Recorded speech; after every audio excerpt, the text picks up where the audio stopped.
Yo famille, j'espère que vous allez bien. Bienvenue chez MVP Foot. Aujourd'hui c'est lundi, premier jour de la semaine. On vous souhaite une très bonne semaine. Donc c'est le journal des éléphants. On parle de l'actualité des éléphants football nationaux et internationaux. Donc si vous voulez vous abonner, abonnez-vous et partagez pour ne rien rater.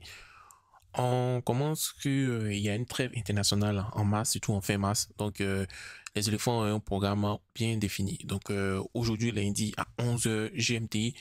MS Faye va annoncer la liste de ses joueurs retenus. Ensuite, ils vont se préparer pour la Côte d'Ivoire contre le Bénin le 23 mars à 16h au stade La Licorne à Amiens. Ensuite, ils vont jouer aussi contre l'Uruguay au stade Bollade en France. Donc ça, c'est le programme des éléphants. On espère qu'on va ramasser 2 victoires sur 2 victoires. On va chicoter les Béninois et on va chicoter les Uruguayens pour envoyer un signal fort aux Africains et au reste du monde. On continue avec Nicolas Pepe qui a été buteur et passeur décisif lors de la victoire 5-1 de Trabzonspor face à Karagümrük. En tout cas, c'est ce qu'on attend de notre ailier Nicolas Pepe, surtout les passes décisives. Voilà, il n'a qu'à se transformer en Mesut Ozil et excellent ailier. En tout cas, on envoie plein d'ondes positives et on espère que le prochain match, but ou beaucoup de passes décisives. On continue avec Serry Jean-Michel, notre milieu défensif numéro 1, qui a fait une passe décisive face à Leicester et ils ont fait match nul 2-2. C'est pas grave, c'est que sur notre série, c'est illustré, donc c'est le plus important. En parlant de deuxième division anglaise, je vous ai présenté l'autre fois Emmanuel Latte, donc lui il est buteur contre Middlesbrough encore, donc ça fait 2 buts en 2 semaines et il joue à Middlesbrough autant pour moi, donc on espère qu'il va taper dans l'œil de notre entraîneur parce que c'est un véritable numéro 9. On a notre stade du jour, il s'appelle comment? Il s'appelle le Wourourou National, Ouma Diakité. Face au PSG, il a marqué un but, il a réalisé une passe décisive et grâce à ces actions, son club a tenu tête au PSG à Paris, s'il vous plaît. 2 buts partout. Et on note lors de son but une très belle passe d'Emmanuel Agbadou qui est très en forme actuellement. On espère que monsieur MS Faye va pouvoir l'appeler vu que Willy Boli est blessé. Donc on ne sait pas si Emmanuel Agbadou sera de retour. De toute façon, on attend pour voir. MVP Foot a besoin de bons équipements. Voilà. Regardez comme ça, aujourd'hui à 11h comme ça, MS Faye va donner la liste des éléphants. Normalement, on devait faire un direct et vous allez appeler sur le direct pour que chacun puisse donner son point de vue. On puisse écouter. Malheureusement, par faute de moyens, on ne peut pas payer les logiciels de streaming pour faire cela. Donc, on a lancé une campagne GoFundMe pour avoir les équipements nécessaires pour nous aider. Donc, pour ceux qui veulent nous aider, vous n'avez qu'à copier ce lien qui est ici, le HTTP d'abord, ensuite GoFundMe /tout. Vous collez dans le navigateur et lorsque vous collez, vous allez vous faire votre don, ça va nous faire grandement plaisir et on va faire avancer le foot ivoirien. Aussi, pour ceux qui n'arrivent pas à avoir le lien, vous pouvez écrire en commentaire, donne-nous le lien, je vais vous copier, je vais coller le lien, vous allez envoyer. En tout cas, merci à ceux qui vont donner. On continue en Saudi Pro League, on a Seko Fofana qui a délivré une passe décisive pour être son attaquant dans son club Al Ettifaq. Voilà, ils ont joué contre Aba et ils ont gagné 3-0. En tout cas, Seko Fofana, il avait un petit crochet, il a centré, son joueur était là, il a protecté, voilà, un peu comme à la Didier Drogba et but. Donc, courage et félicitations à toi, cher Seko Fofana. On apprend aussi que la Juventus s'intéresse à Ousmane Diomandé. Lui, là, Newcastle, Liverpool, Arsenal, Chelsea, tout le monde le veut, tout le monde le veut. Et moi, j'ai fait une vidéo short, si vous regardez, moi, j'ai dit que pour moi, mon choix le plus plausible numéro 1, c'est Newcastle. Ensuite, Juventus. Pourquoi Newcastle? Ce n'est pas un cadre de la première ligue, il n'y a pas trop de pression, donc il va pouvoir encore évoluer. Et s'il arrive à maturité, là, qui va être un défenseur redoutable, il va aller maintenant dans les grands clubs comme Arsenal, Chelsea ou Liverpool. Voilà. Ou bien, si je vais parler en première ligue, Juventus, c'est une véritable option pour lui parce qu'il va vraiment grandir, parce que la Juventus est en train de se reconstruire. On a un attaquant qui s'appelle Bayou Issouf Vakoun. C'est le deuxième meilleur buteur du club dans la saison 2023-2024. Voilà. Il comptabilise 6 buts avec Watford et 3 passes décisives. Et il crée des occasions créées dans son dernier match. Il a été appelé 2 fois en équipe nationale de Côte d'Ivoire, mais il n'a pas joué. Donc l'international n'a plus goûté la sélection depuis 2018. On espère que, comme Sébastien Haller est blessé et le coach veut essayer des choses, on puisse appeler Bayo pour qu'il puisse venir et on va voir ce que ça va donner. Voilà, on dit depuis 2018 et ça fait 6 ans, donc je pense qu'actuellement il arrive à maturité. Et c'est quelqu'un qui connaît un peu l'équipe nationale, les éléphants U17, U21, U23, donc c'est normal qu'il puisse venir aux éléphants A. On continue avec la Ligue 1. Aujourd'hui, en Côte d'Ivoire, il y a eu pas mal de matchs. Voilà, Zoman FC a joué contre Sol FC, ils ont fait 0-0. Le Sporting Club de Gagnois a joué contre mon club, le Racing Club d'Abidjan. Le Racing Club est parti gagner déjà à Biaka Bouda là-bas 4-0. Le FC Saint-Pétro a perdu contre Boaké FC. Boaké FC qui était parmi les derniers du championnat en train de se relancer. Et attention, FC Saint-Pétro.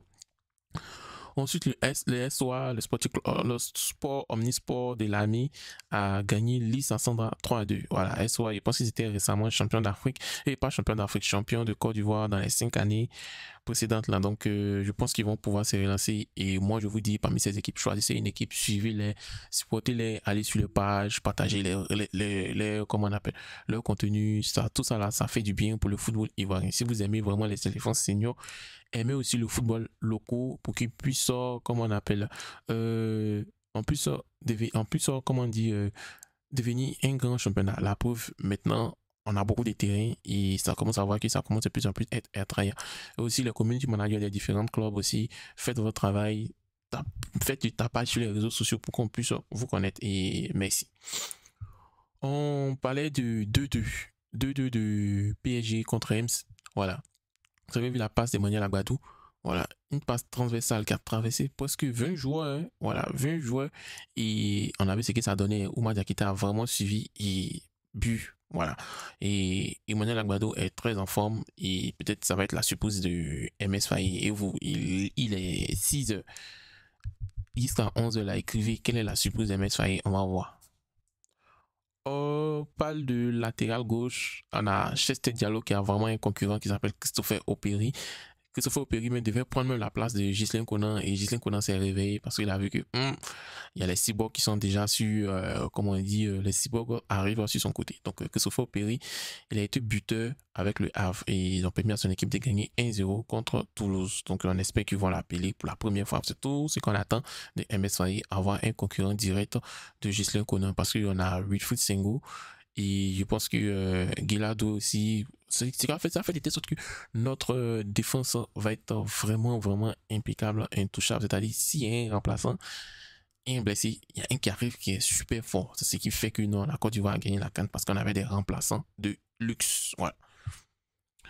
La SEC a fait aujourd'hui face à l'AS Denguélé. On ne sait pas, la SEC, ils ont un très beau visage africain, mais en championnat, c'est vraiment bizarre.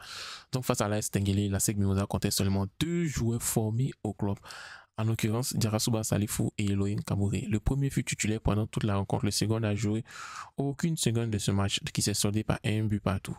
Où est donc pensée l'entité de ce club, connu pour la qualité de sa formation? On a besoin de notre académicien en équipe première pour voir du jeu et du spectacle. Bon, ça, c'est un supporter de la SEC qui a dit, voilà, parce que vraiment, c'est chaud. Hein.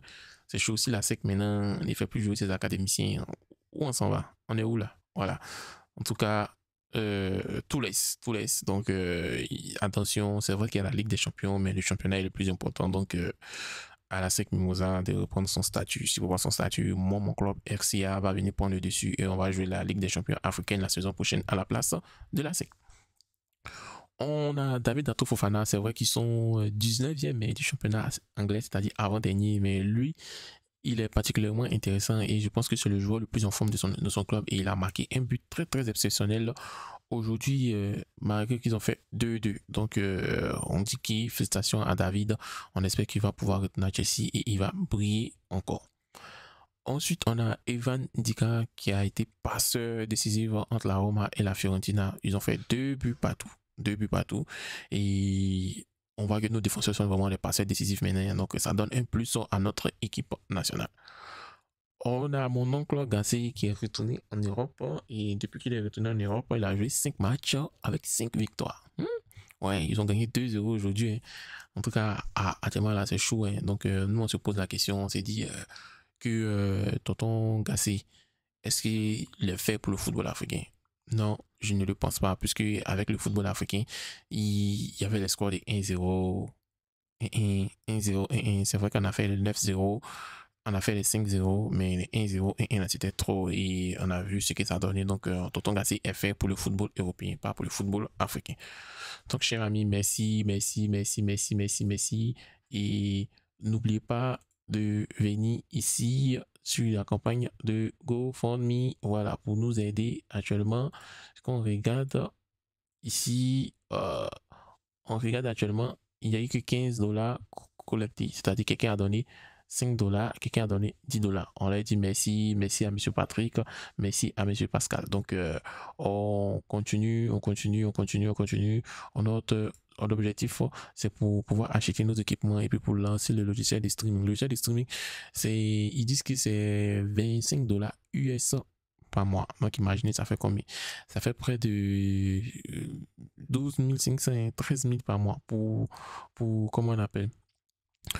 Pour faire les directs, en fait, pour faire les directs, pour faire les lives, parce que regardez comme ça, quand on regarde ici, quand on regarde ici, on voit que ici, il y a une conférence de presse. Normalement, après la conférence de presse, on doit, comme on dit, parler, discuter et il n'y a rien. Donc, c'est un peu différent. Donc, merci et passez une agréable soirée.